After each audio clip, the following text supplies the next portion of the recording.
ঠিক কিনা?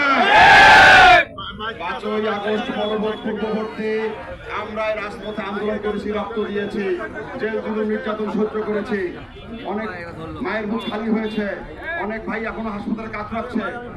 জুলাই আগস্টের আন্দোলনে প্রায় 1500 শহীদ হয়েছে, 2000-এর উপরে এখনো অনেকে আমাদের নেতাকর্মী গুম খুনের শিকার হয়েছে, 15 লক্ষ নেতাকর্মীর বিরুদ্ধে 25 লক্ষ নেতাকর্মীর বিরুদ্ধে মামলা হয়েছে।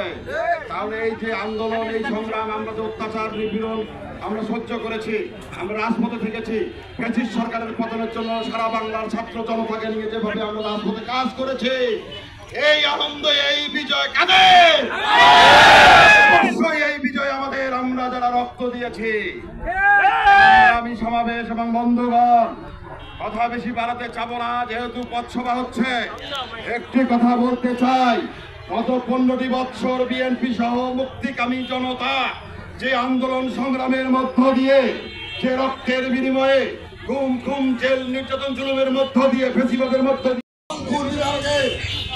এমন কোন জায়গা নাই, এমন কোন অলিগলি নাই আমরা আন্দোলন সংগ্রাম 17 বছর করি না। অবগত আছেন প্রিয় নেতৃবৃন্দ,